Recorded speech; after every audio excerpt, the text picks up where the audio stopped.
14, 15, 16, 17। सुबह आज यहाँ पे आया था कंपनी बाग शहीद उद्यान में, ये जानने के लिए कि जो ये आजकल विपक्षी पार्टियां चला रही हैं कि जातिगत जनगणना होनी चाहिए, इस संबंध में आम लोगों की राय लेने के लिए मैं यहाँ आया था। और ये भी आपको बता दें कि यहाँ पे आने का मकसद मेरा सिर्फ ये रहता है कि यहाँ पे प्रबुद्ध वर्ग के लोग ज़्यादा मिल जाते हैं और यहाँ पे हर वर्ग के लोग मिलते हैं, तो अपनी अपनी राय रखते हैं और अपनी अपनी बात को बताते हैं। हमारी व्यक्तिगत ओपिनियन है, जातिगत जनगणना होनी चाहिए। क्यों, मतलब ऐसा क्यों आपको लग रहा है? No comment. Thank you. का महेश चंद्र आर्य। आपका क्या मत है इस संदर्भ में? नहीं, बहुत जनगणना होनी चाहिए। चूंकि मतलब जो है, हम एक आदमी माल काट रहा है, बाकी सब जो है भूखों मर रहे हैं। बहुसंख्यक का जो है वो नहीं मिल रहा है, इसलिए बहुत जरूरी है जनसंख्या मतलब रीडिंग होने से ये मिलेगा कि हम इतने हैं, इतने से जो है हम खुद शासन में पहुंच सकते हैं या शासक हम बन सकते हैं।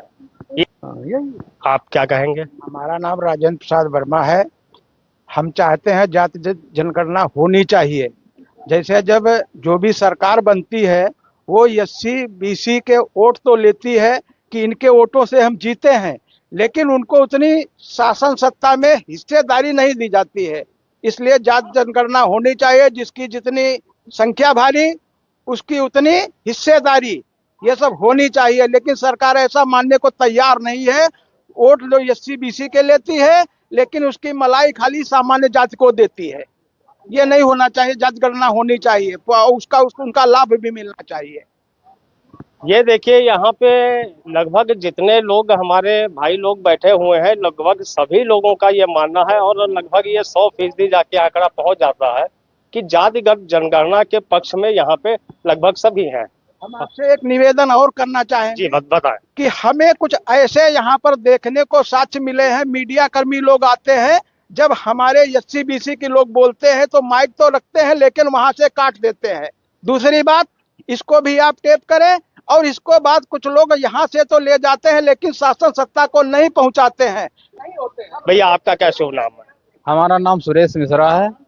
और जातिगत जनगणना पे हमें ये कहना है कि जब तक सरकार के पास पर्याप्त आंकड़े हर चीज के नहीं होंगे, तब तक उन्हें योजना बनाने में काफी दिक्कतें आएंगी।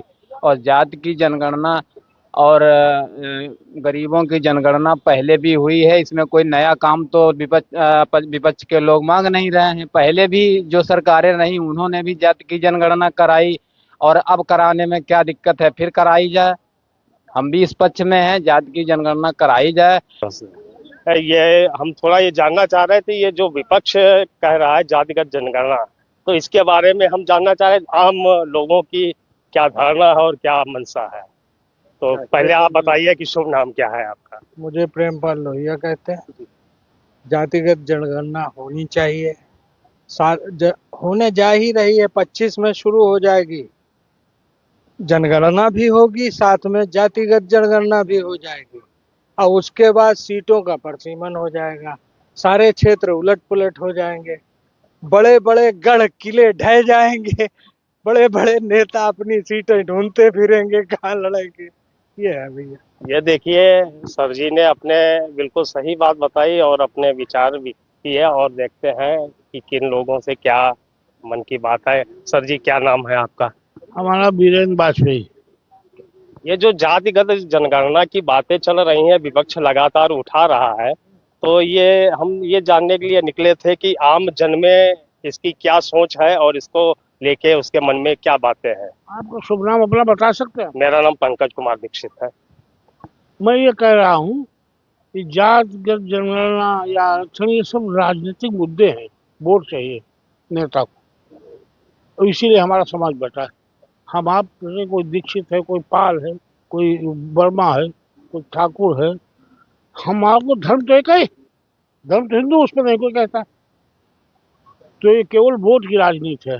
जाति जनगणना करा दो, आरक्षण कर दो, तो कोई लाभ नहीं। हमने इसको अच्छा माना।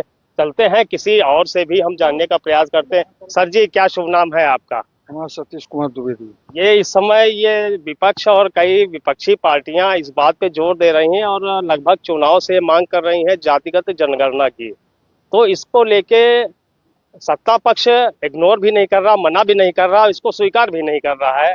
तो आम जन के मन में क्या चल रहा है, हम केवल ये जानने के लिए निकले थे। तो क्या आपके मन में क्या है, ये होना चाहिए या नहीं होनी चाहिए? हमारे हिसाब तो नहीं होनी चाहिए। कोई इसका तर्क तथ्य मतलब क्या है? ये है कि समाज को जो है जातियों में बांटना ठीक नहीं, बस यही तर्क मेरा है कि समाज एकजुट रहे, पूरा पक्ष और विपक्ष सब एकजुट रहे, तभी देश का कल्याण। मैं अपनी बात को यहीं समाप्त करता हूं और इजाजत लेता हूं। कैमरामैन शिवम के साथ Pankaj Dikshit, PD digital news, Hardoi.